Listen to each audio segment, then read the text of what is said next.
The day after the divorce, she checked into a cheap motel with her baby, unaware the man next door was a lonely millionaire. She didn't cry during the court proceedings. She didn't even flinch when the judge handed her the final papers. But the moment she turned the key to that healing motel room door, with a hungry baby on her hip, $26 in her wallet, and nowhere else to go, her knees gave out. She sank to the faded carpet like someone who had just been told the world was ending. And in a way, for her, it had. What she didn't know was that the man in the room next door, rich beyond imagination but alone in a way that no money could fix, was hearing her soft sobs through the wall. And those sobs would change both of their lives forever. If you believe in kindness, second chances, and the power of unexpected connections, don't forget to like, comment, share, and subscribe to Stories Collection. Your support helps us bring you more soul-stirring stories that matter. She had been strong for so long. Too long. Serena had spent the last 4 years being the glue to a marriage that had long since crumbled. Her ex-husband, Daniel, was once charming, attentive, loving, but the man she divorced yesterday was a cold shadow of that boy she once knew. He had traded bedtime stories for business calls, warm hugs for indifference, and finally, vows for betrayal. And when she found the texts from another woman, followed by the bruises that came after she dared to ask questions, Serena knew staying was no longer an act of love. It was a sentence. She didn't want her baby daughter, Ava, to grow up believing that pain was a form of affection. She had no family to turn to. Her parents had passed years ago, and her few friends had drifted when her world began to revolve around Daniel's whims. Serena had traded everything for that marriage, her dreams, her peace, her voice, and now she had nothing left except Ava, her one precious reason to keep going. That first night at the motel was cold. The heater rattled like an old engine and barely made a difference. Ava whimpered in her makeshift crib, a small basket Serena lined with a sweater, and Serena wrapped her own coat around her baby to keep her warm. She hadn't eaten since breakfast the day before, but she had a bottle for Ava, and that had to be enough for now. She sat on the edge of the bed, her hands trembling, her body aching, her heart broken wide open. What kind of life was this? What had she done to deserve this hollow ending? But next door, in room 8, someone had noticed. Elijah Grant was a name people associated with power and precision. The tech millionaire was only 35, yet his software empire was dominating industries. Photos of him at galas and on yachts were plastered across business magazines.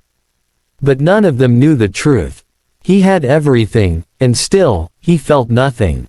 No one knew he sometimes checked into cheap motels just to escape the suffocating expectations of wealth.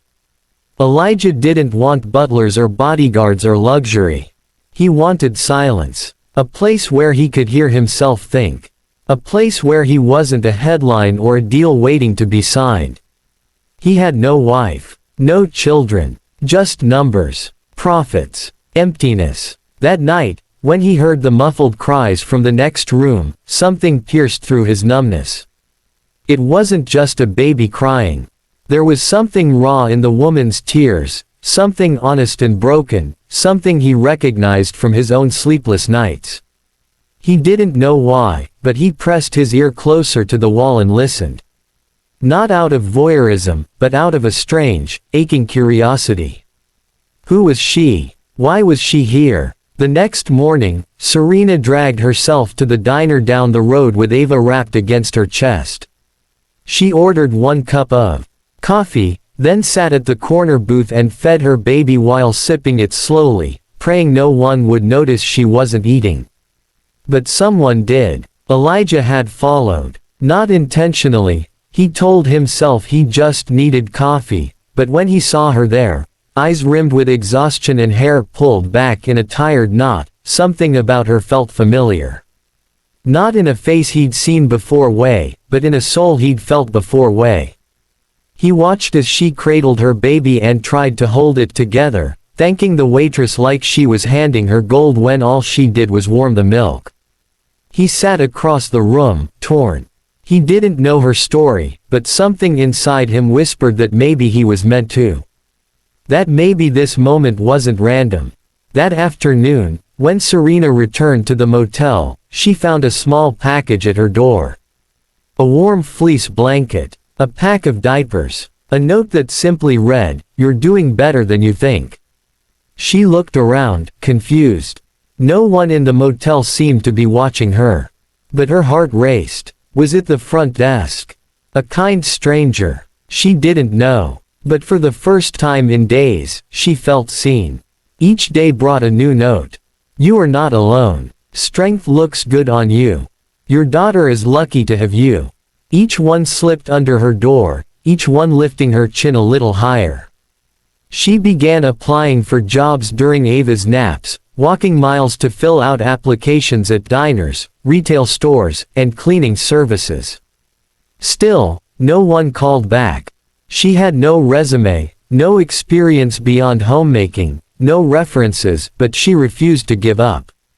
Meanwhile, Elijah was watching from the shadows, not in a creepy way, but as someone who understood that sometimes people need to heal in peace. He sent what he could without revealing himself. A grocery gift card, a bag of warm clothes, a teddy bear for Ava. All anonymous. But one evening, it changed. Serena returned from a long walk with Ava when she saw a man in a gray hoodie sitting on the motel steps, a book in hand. Ava, perched in her sling, cooed curiously toward him. The man looked up and smiled.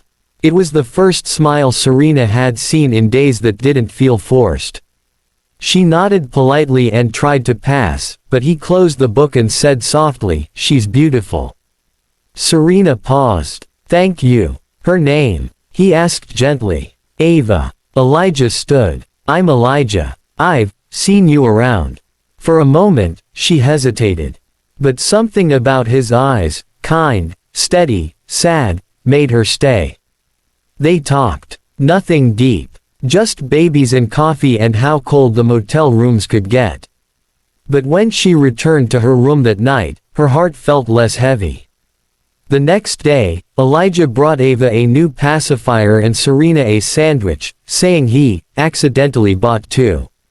She laughed, a real laugh. And then slowly, over the next weeks, that crack in her heart began to let in light. She told him her story one evening under a parking lot street lamp, her voice trembling. She expected him to look away, to judge. But he only nodded, his jaw tight with something that looked like quiet rage on her behalf. He told her his story, too. How wealth didn't save his mother from cancer. How his father had only ever loved business. How loneliness echoes louder in mansions than in motel rooms. And how her courage made his own pain feel smaller. They didn't fall in love overnight. But there was a moment, Ava asleep between them, Serena sipping coffee on the curb, Elijah watching her with something like awe, when she realized she was smiling more than she was crying. When he realized he hadn't thought about profits in days. When both of them realized maybe, just maybe, they weren't broken after all, just healing. Months later, Serena got a call for a job interview. Elijah offered to drive her, but she refused, proudly, saying she needed to do it on her own. She got the job. 2 months after that, she found an apartment. Elijah helped her move, never pushing, never assuming. But one day, as he held Ava in his arms and Serena packed boxes, she turned and said, "You were the one who left those notes, weren't you?" He smiled. "Maybe." She walked over, kissed his cheek, and whispered, "Thank you. You saved us." "No," he said, holding her close. "You saved yourself. I just reminded you what you already had inside." Love didn't rush in like a storm. It grew slowly, like sunlight warming frost. But it was real. And that baby who once slept in a basket on a motel bed. She now danced barefoot in a sunlit living room, giggling as the man who once lived for numbers lived instead for her laughter. If this story touched your heart, please like, share, and subscribe to Stories Collection. Leave a comment telling us which part moved you the most. Your words help others feel less alone, and they mean more than you know. Speech balloon special request. Before you leave, share one kind thing a stranger once did for you in the comments. You never know who might need to hear it today.